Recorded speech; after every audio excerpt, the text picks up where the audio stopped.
welcome to another episode of Politics Matters, how civics, politics, and law affect you here on AM 950, the progressive voice of Minnesota, and where you get your podcasts. I'm your host, Bruce Klopfleisch. Thanks for listening to the show. If you have any questions or comments, email them to comment@am950radio.com, and I will answer them on the air. So on this week's show, we're going to talk about how, the Republicans are trying to gerrymander Texas. I mean, that's one of the big things going on in the news lately, so I'm going to do the first segment about that and weave in some, civic stuff about what gerrymandering is and how it works and that kind of thing. Second segment is going to be about DOGE. I had mentioned earlier how I thought DOGE was actually going to waste a bunch of money doing what they were doing, and now there's a report out from the Democrats, from a Senate subcommittee that is reporting on that. So I'll be going through that with you in the second segment. And in the third segment, we're going to talk about like the horrible July jobs report and a couple other things that are going on in politics today. So that's what's coming up on today's show. So let's start with the Republicans trying to steal the 2026 midterm elections by further gerrymandering Texas. So they're trying to get 5 more seats there in the House of Representatives. So right now, there are currently 38 Republicans in the House of Representatives from the state of Texas. And there's 12 Democrats. And right now there's one vacancy, which is a Democratic-leaning seat. So if you just give that to the Democrats, that's 13 for the Democrats and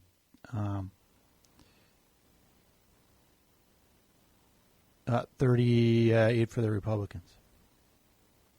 So what is Trump trying to do here? And Greg Abbott, the governor of Texas. Well, he basically says, Texas is going to give me 5 more seats. I want them to redraw it, so they give me 5 more seats. Well, why is he doing this? Well, he knows, I think, and the Republicans, I think, know that there's a good shot they're going to lose the House of Representatives in the 2026 midterms, of course, assuming that we have those elections. But let's assume that we are. At least right now, it's not looking good for Trump and the Republicans. We still got over a year to go, but at least right now, the numbers are not looking good for the Republicans.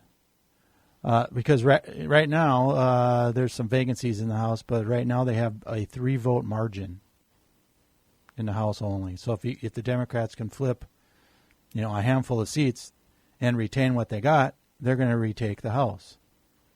So what Trump is trying to do here is to get rid of 5 Democratic seats in Texas and give them those 5 to the Republicans. So it's basically a 10-seat shift in the House, thinking that may be a way to hold on to the House of Representatives. Now, first of all, before I go into any further detail about this, imagine for a minute if Joe Biden was trying to do something like this. I mean, the Republicans would be howling about this. Fox Lies would be just running things 24/7 about how dare he do this to try and, get more Democratic seats in the House. He's breaking the rules. He's doing, this and that and that. But with Trump, Republicans are just going right along with it. Like this is, just another regular day where Trump is violating all kinds of rules and, norms in a democracy. Again, as I've stated before, I think we're done with the norms in democracy. I'm going to talk a little bit more about that next week. And, you can imagine if Biden had said, well, let's go to California and get ourselves 20 more seats, let's say. I mean, you can imagine what the Republicans would be doing. So ordinarily, for the House of Representatives, and we're only talking about the House here where we're talking about gerrymandering because for the Senate, that's a statewide election, so gerrymandering doesn't matter there. But it's for the House seats where you divide up a state. There's lines drawn and you divide them up into districts, and that's how many we have. Like in Minnesota, we got 8 in the House of Representatives. So there's a lot more in Texas because they have more population. But so right now, Texas, Greg Abbott, he's the governor. He's a Trump lackey. He's saying, yes, my king, I will go do this for you. So he called a special session to try and do this in the state of Texas. And, they hastily, the Republicans came up with a new map to, ram this through before the midterms. So the Democrats in Texas, at least enough of them, have left the state, literally have left. Many of them, I believe, now are in Illinois. And maybe there's more in some other states. Not sure, but at least I've heard that there's some in Illinois. And there may be some in New York as well. So under the rules in the state of Texas, under Texas state law, enough of them now have left where they cannot get a quorum to conduct business in the Texas legislature. So that's why the Democrats left. Enough of them did so that they can do business. So if, this goes through, the Republicans are going to get 5 more seats in Texas, and the Democrats will be down to 8 seats. And the Republicans would have, 30, I guess? Yeah, something like that. Which is a huge advantage. And Texas is not that Republican to that degree, which is, 80% of the seats would be going to the Republicans. I mean, this is certainly not fair. This violates, I think, the 14th Amendment as far as, everybody's vote being roughly the same, right? So I also decided, well, let's look in this and see how did Trump do in Texas in 2024 and see, where the seats are, relating to that result. So he won 56% of the vote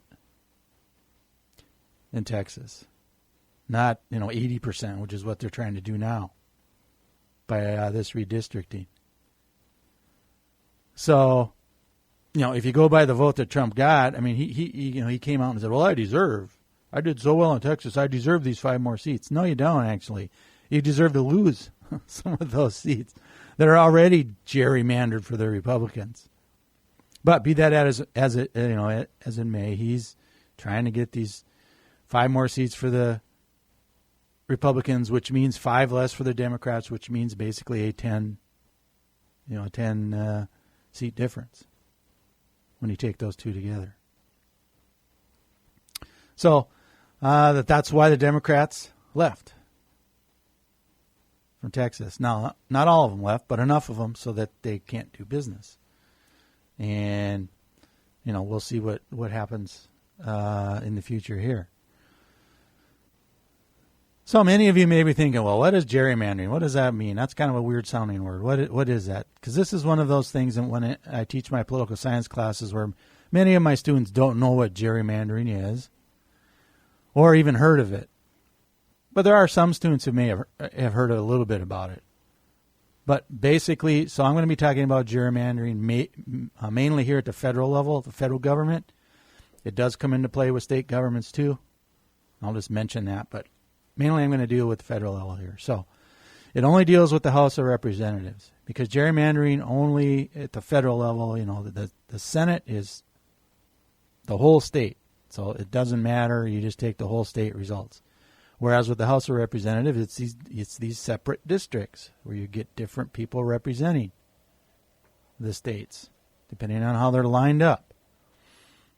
So usually this happens every 10 years after we get the census results. So the last census we had was in 2020. And by the time they got all the numbers up and everything, they shifted the number of seats in the House around to get to the 435 total, which is set by federal law. So normally you wait, you redraw the maps and they're good for 10 years, generally speaking. Now, the state of Texas, however, is trying to change that by doing them early. like right now, not waiting until we see the 2030 census. They're just doing it now. And there's probably nothing illegal about that, actually. That's certainly not the norm. But I actually think that there probably is a Supreme Court decision saying, yeah, you can do that, if the state wants to. So one of the questions that comes up, though, is, well, who draws these districts, for the House of Representatives in these states to represent the state at the federal level? Well, in most of the states, it is the state legislature that comes up with the maps. And then they have to pass, through the legislature. So in states where, for example, in Texas, where the Texas legislature is controlled by the Republicans, they have both the House and the Senate in Texas. They can basically draw the lines however the hell they want to. And, the governor will sign it. It'll pass out of the legislature, and the governor will sign it, and they're done. That's what happens in these states where the Republicans control the state legislatures and the governor's position. They just redraw the lines. And, assuming that the governor is probably, of the same party, he'll probably sign off on it. Same thing with the Democrats. If the Democrats have the House and the Senate in the state legislature and the, governor, oftentimes, although not always, it doesn't happen as much in the Democratic states, because there are some Democrats who say, you're making it too obvious. This isn't fair. But there are some states that the Democrats control that do this occasionally as well. But they typically wait for the 10 years to get the census results, unlike what Texas is trying to do here. So, for example, in Minnesota, right, we have 8 House members. We have 4 Democrats, 4 Republicans. And given how the latest elections have turned out, that's, we had a tie in the legislature. We had a tie House and 1 Democrat advantage in the Senate. So not surprisingly, we have 4 Democrats and 4 Republicans in the House of Representatives.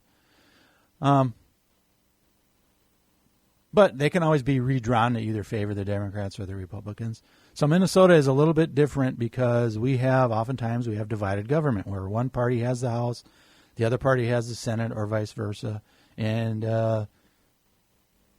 maybe 2 out of the 3, because they get the governor job as well.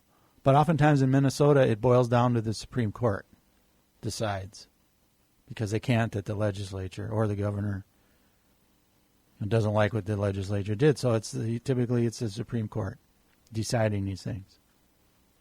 Now, there are 11 states who have these so-called independent commissions, and I put independent in quotes.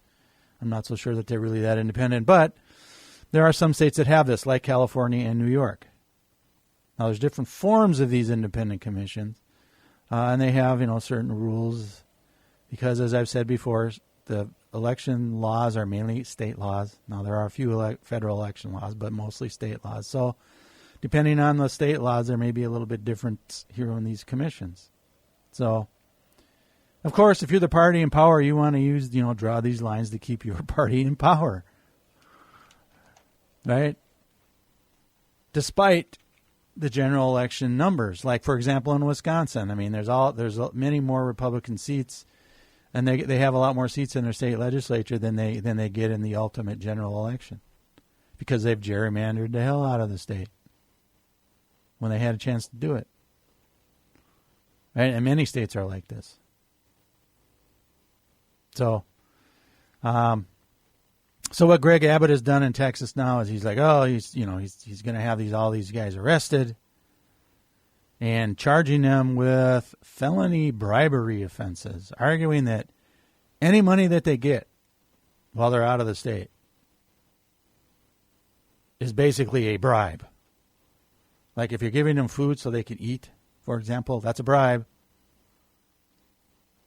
Right, so, I don't know, that it certainly sounds like a stretch to me, so, good luck with that argument. But remember, it's Texas, and you only got to get one mega judge down there to go along with you, right?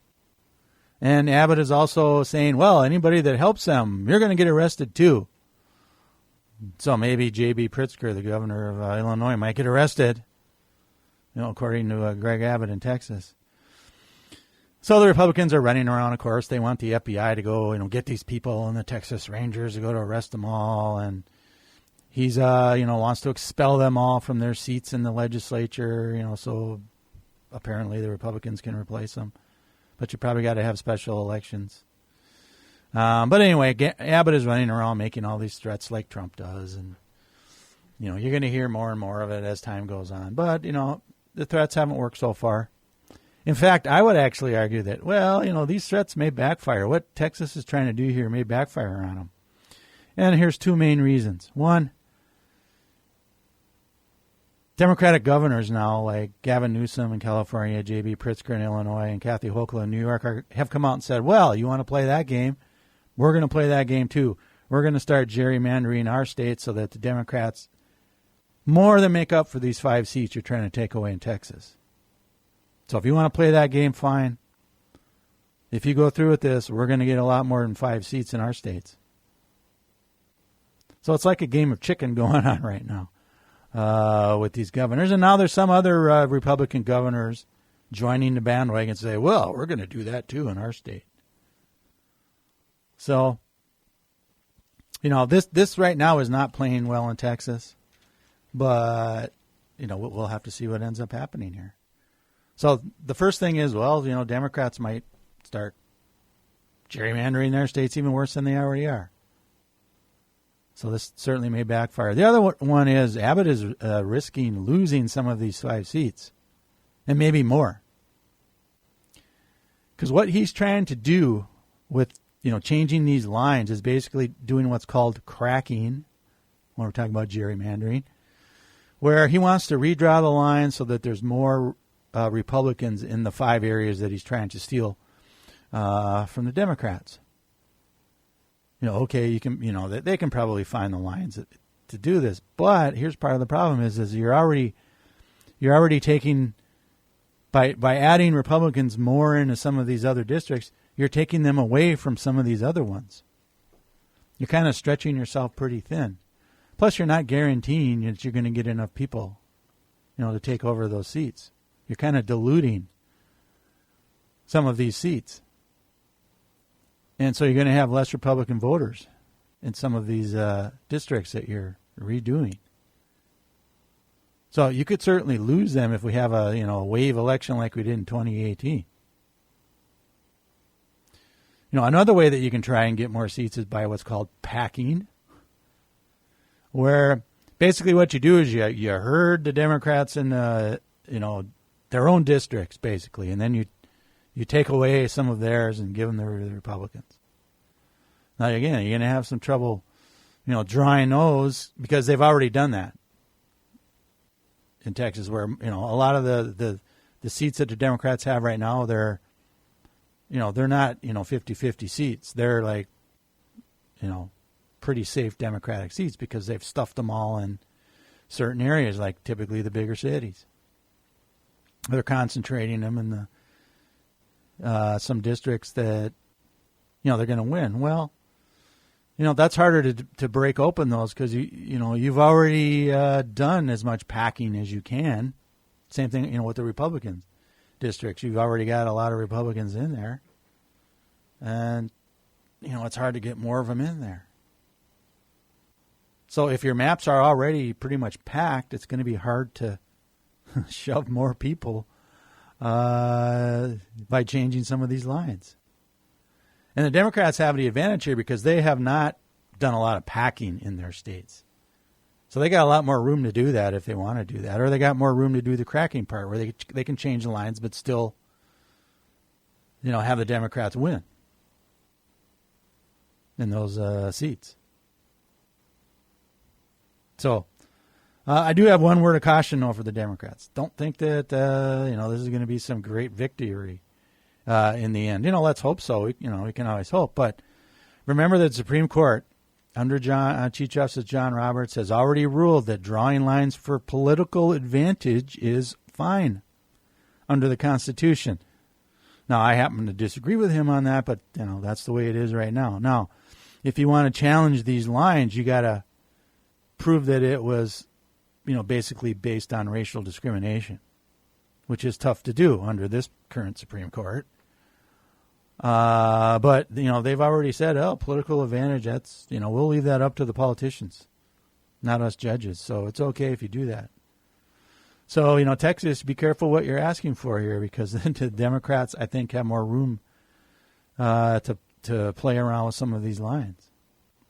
So, it's pretty obvious what Trump is doing here, and let's hope that people in Texas aren't buying this, and will penalize them even more for what they're trying to do here.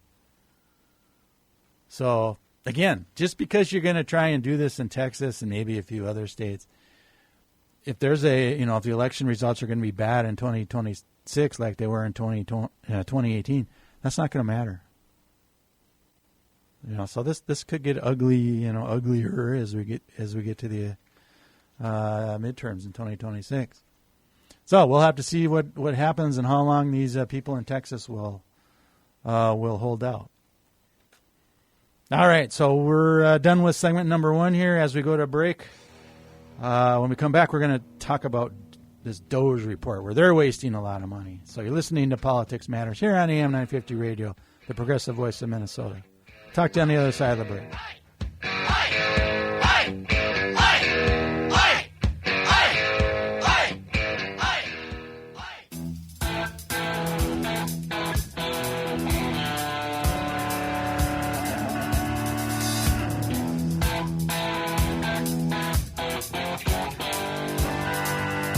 All right, welcome back to the second segment here on Politics Matters, how civics, politics, and law affect you here on AM 950 Radio, the progressive voice of Minnesota. I am your host, Bruce Klopfleisch. Thanks for tuning in today. If you have any questions or comments, like if you don't know what gerrymandering is, email it to comment@am950radio.com. So, this segment I'm going to talk about DOGE, the Department of Government Efficiency, right? That Trump did an executive order, created this at the first day, I think, of his new administration back in January.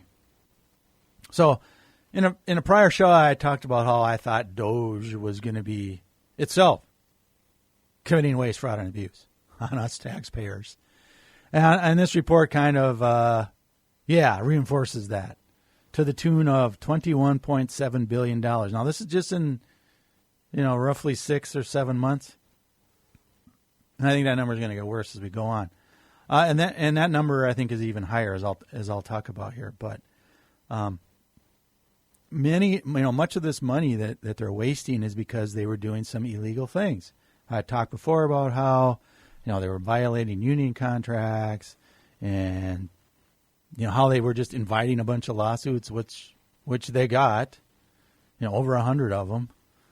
We might even be over 200 by now. But, all that, defending yourself in court and all that costs money. And this number that I'm going to be giving you, by the way, this $21.7 billion, does not cover all those legal expenses. So when you add that in, it's going to be a lot more than $21.7 billion. But this is a report that just came out from the Democrats who were on the Permanent Subcommittee on Investigations in the Senate. So, remember the Democrats are the minority party, in the House and in the Senate. So this is not a Republican report, of course, because they certainly wouldn't have come to this conclusion.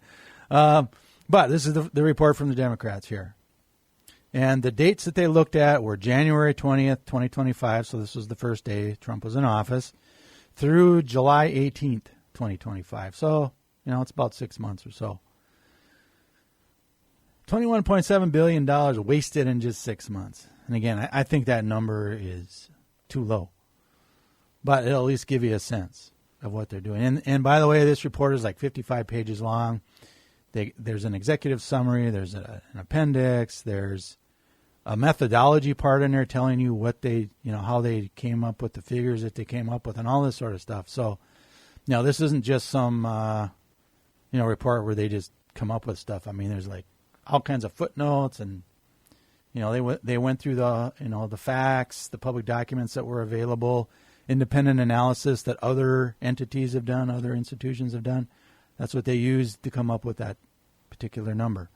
So what I'm going to do is just give you some of the highlights. I'm not going to go through the whole thing, but at least kind of highlight some of the things that are going on that they found, and how, again, this number I think is lower than what it actually occurred here. But so if you want like a quick list of how they came up with the $21.7 billion, you can find it in the appendix, where they show waste by category,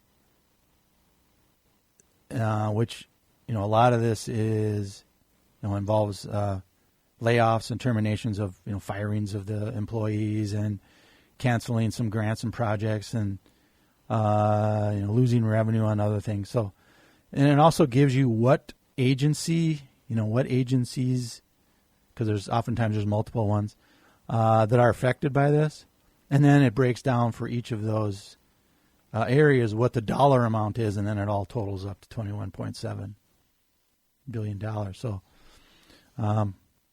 so again, you can just find this by Googling the Permanent Subcommittee on Investigations in the Senate, DOGE report, and you can, I'm sure it'll pop up. So, so I'll go through, just give you some of the main ones, like the bigger numbers, and the biggest one was the Deferred Resignation Program, which basically allowed some federal government workers to quit early and get paid for literally doing nothing, which is a definition of waste, right? As you're paying people to do nothing, literally. You're like just throwing money out the door. So that amount alone was $14.7 billion of this amount. So that's where a big chunk of that money came from. Basically, what this was doing was paying about roughly 200,000 employees to not work for up to 8 months of period of time. So I'm going to go through some of the report here, just to kind of give you an idea of what they found. So here's some of the bigger numbers. All right, so we had almost $14.8 billion was for paying around roughly 200,000 employees not to work for 8 months. Then a little over $6 billion was for over 100,000 employees who were either placed on long-term leave, or they were fired, and some of them were paid not to do their jobs, and the ones that were put on leave. So that's $6.1 billion. $263 million was for projects that the Department of Energy canceled. So this is mainly green energy stuff. Right? Trump canceled all that, and DOGE canceled a lot of that stuff. So that was gone. $155 million in time costs to require all these employees to send their accomplishment emails to the Office of Personnel Management. Right, so they're wasting time doing that. So when they added all that for 1 million employees, that's the amount that they came up with. Again, you can find how they calculated all these numbers. The methodology is in the report. $110 million on food aid and medical supplies spoiling in warehouses. And by the way, some of it has now been burned at a cost to us. $41.8 million to relocate over 250 staff members from one agency to another. And then there's a few other ones that I'll talk about here in just a minute. But here's what's not counted. So all the administrative and legal expenses from all these lawsuits were not counted. The disaster response, by getting rid of stuff with FEMA, right? That's hard to put a dollar amount on that stuff. All that increasing costs and increasing risks and all that to the people. By the way, Governor Abbott, how are you doing on that in Texas? Pretty poorly. But they didn't count any of that stuff involving FEMA. They didn't count the massive human costs and death from shutting down the U.S. aid agency, where there are literally millions of people dying because they're not getting food that we ordinarily would give them. Instead, we ended up burning the food because it was rotting. They're not including the stifling innovation and economic growth that ordinarily would come through scientific research that was canceled. And they didn't count the lost consumer savings from green energy that paying less for that stuff as compared to fossil fuels. They didn't count that in there. So there's a lot of stuff in here that they did not count, which again, why I think that number is going to be, when they go back and look at this, is going to be even bigger than that number of $21.7 billion. All right, so a couple other parts about this report. So this $21.7 billion, just take that on its own. That's more than twice the amount of the $9 billion that the Republicans recently took back through a rescission package. Right? That's where they cut the money to NPR and to PBS and to foreign aid. That was $9 billion they took back. Well, if they wouldn't have done all this waste, fraud, and abuse, they wouldn't have had to do that. Or they wouldn't have to do it for twice the amount, even. So that law, basically was a waste of time, too. Because, if you wouldn't have done all this stuff, you wouldn't have had to recover that money. Now, they would have come up with another reason to do it. But, the main one is basically to shut down public broadcasting, which they successfully did because the Corporation for Public Broadcasting has now come out and basically said, yeah, we're quitting because we're not going to get enough money from the government. Now, maybe the private sector will step in and do something, but they've come out and said, nah, we're gonna have to shut down. That $21.7 billion could have been used, for example, to fund monthly food assistance for 5.3 million people who are going to lose, on average, the SNAP benefits under the big horrible bill for over 2 years. So they're estimating that to be $9.3 billion a year that the people on SNAP are going to lose. So you could have paid for 2 more years of SNAP benefits if you hadn't wasted this money. Now, you also may be wondering, well, how many employees are, affected here? So, that were actually, fired. Because that 200,000 number that I gave you earlier, that was for people who voluntarily quit. They were given some incentives, money, more money, to do no work, right? For some of them 8 months. Well, at least according to this report, again, this is through, July 18th, I believe. Yeah. According to this report, 68,420 federal employees have been fired, over that, the mass firings that have occurred. 68,420. Now, you got to wonder, and I'll talk about this next segment, how many of those people have found a job since then?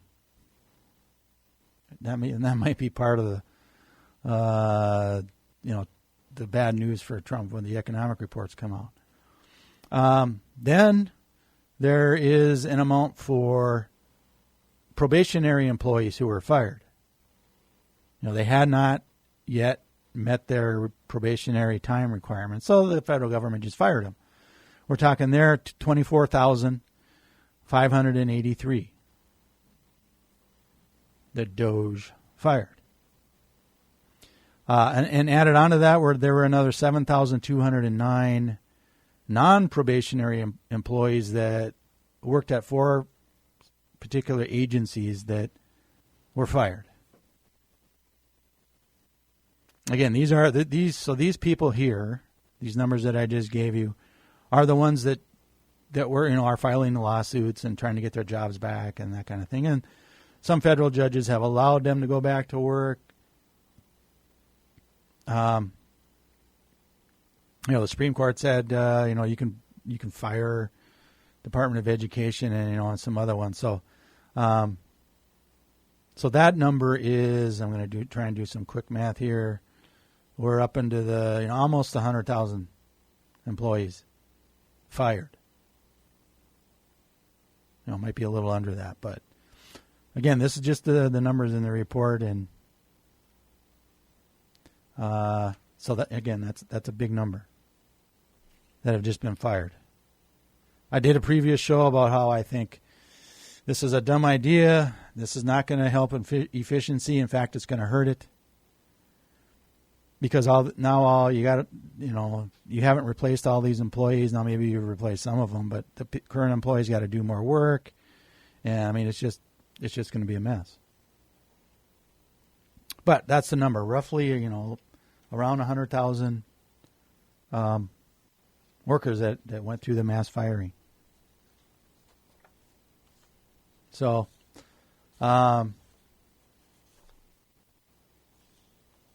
So here's some conclusion that the report talked about and a recommendation. So, of course, they come out and said, well, this is just a big waste of time, $21.7 billion. And they say this is, a lot of stuff we can't count. We didn't count. So what their recommendation here is to give these numbers to the offices of inspector generals. Now, these are the people that go around trying to find government waste, fraud, and abuse. Right? So they're asking for an investigation, into all these different agencies and all these firings, and that kind of thing. So by doing so, they're more they're probably likely to find more waste, fraud, and abuse by DOGE, which will show it's actually costing us more money. And also show that this is not, efficient at all, but probably is, a lot more inefficient. But here's the problem with that recommendation. Now, I'm not saying the Democrats shouldn't do this, but the problem is that Trump fired most of the inspector generals when he took over. He fired 17 of them. And those 17 had identified $50 billion in waste, already by the federal government. So he came in and fired them all. One of the first things that he did. And he's replacing them with political hacks, buddies of him. And in some cases, he hasn't found any new people yet. So I don't think that all 17 have been replaced yet.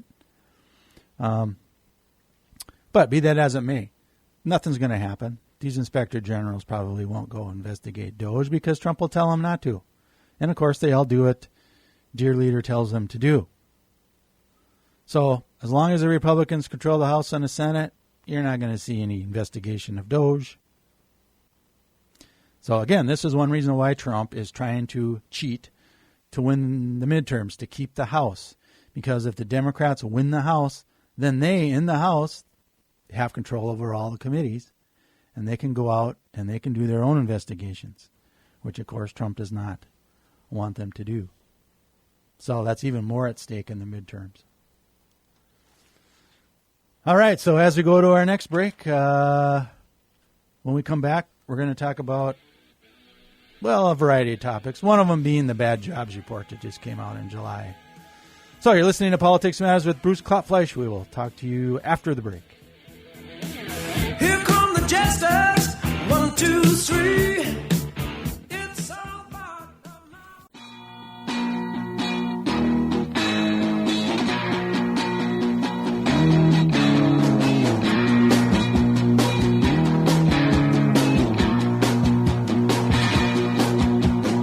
All right, welcome back to the third segment of Politics Matters. On today's show, thanks for tuning in here on AM 950 Radio, the progressive voice of Minnesota. I'm your host, Bruce Klopfleisch. So, there were a couple special elections yesterday. So, again, I'm recording this Wednesday morning. So, on Tuesday, there were a couple of special elections in state houses. So I'm going to just quick mention them and then get to the jobs report. Because this is good news for the Democrats. But, of course, as I've said before, you cannot rest on your laurels. You got to keep going. You got to keep working. But there was a state Senate race in Rhode Island. The Democrat won 83.6% to 16.4%. So that's 67 points that the Democrat won by, which is a pretty big number.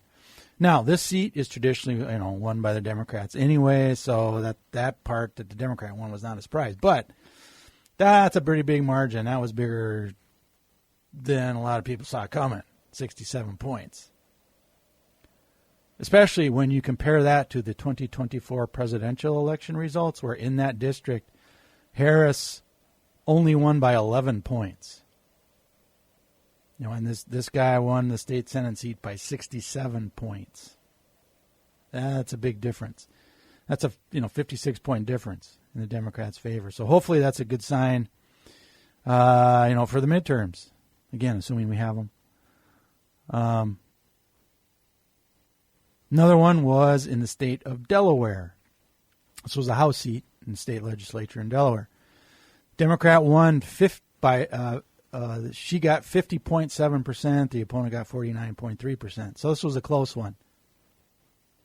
But it's still a good sign for the Democrats. First of all, this district has been close over the last number of cycles. So it's, this is one of those 50-50 type districts.